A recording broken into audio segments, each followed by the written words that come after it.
सर्वांना आजच्या कार्यशाळेमध्ये नमस्कार. नमस्कार.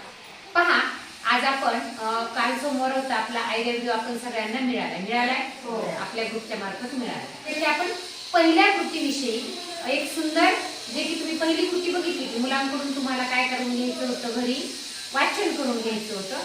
तुम्ही छान वाचन करून घेतलं, त्याबद्दल तुमचे आपण छान टाळ्या वाजवून बघा. दिलेल्या कृती जर आपण मुलांकडून घेतल्या तर निश्चितच त्याचा काय फायदा होतो हा प्रत्यक्ष तुमच्याकडून मला जाणून घ्यायचं. आता तुम्ही वाचन करून घेतलं मुलांकडून, काय वाटलं तुम्हाला त्या कृतीमधून? काय म्हणजे नेमकं काय शिकायला मिळालं मुलांना पण आणि तुम्हाला काय वाटतं?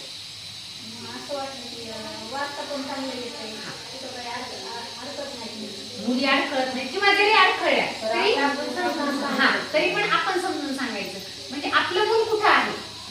सगळ्यात महत्वाचं काय समजतं की बाबा माझी मुलगी, तिला किती वाचता येते किंवा तिला कोणते शब्द वाचताना अडखळताय किंवा तिला काय समजायला अडचण येते, याच्यामध्ये तुमच्या लक्षात येतं की आपलं मूल कुठं आहे. आणखी काय समजतं? आता काय जातानीच आणि निधी इथून तिथून जाताना पाठ्यावर दमानी बाहेर पण वाचायचं. किती छान बघा. तर ते म्हणायचे बघा निधी, आता निधी तुला कुठं घ्या असं वाचत राहिली नाही, तुला कुठं पण सगळी सुंदर जाईल. म्हणजे प्रत्यक्ष तुम्हाला पण तिचं ऐकल्यानंतर आनंद वाटला की ती चालता चालता रस्त्याच्या पाट्या वाचते. म्हणजे तिला एक वाचनाची आवड तयार झाली आणि काही दिसलं की वाचन वाचन करत करत वाटाने गावाकडे आले का ती म्हणायची हे ढुलकीन आली, हे पाचोड आलं, असं प्रत्येक गावाचं म्हणजे प्रत्येक गावाची पाटी, म्हणजे जे पण काही दिसत ते ती वाचत. बरोबर. म्हणजे तुम्हाला त्याच्यातून आनंद तुम्हालाही मिळाला आणि सगळ्यात महत्वाचं की आपल्या मुलासाठी आपण वेळ दिला पाहिजे.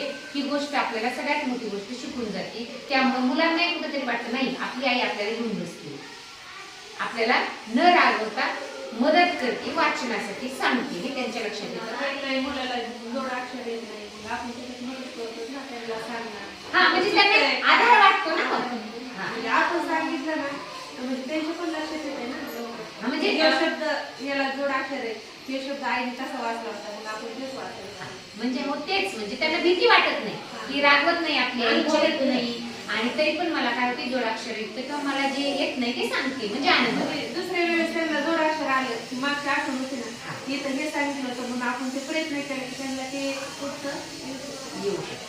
म्हणजे छान याचा अनुभव तुम्हाला छान आलाय. म्हणजे तुम्ही दररोज मुलांकडून वाचन घेताय हे सिद्ध झालंय आणि मुलांनाही माहित झालं की आपल्या आई घरी गेले की आपल्याला काय शिकवलं आणि तू वाचन कर किंवा काय कृती केल्या ते सांग, हे तुम्ही विचारता.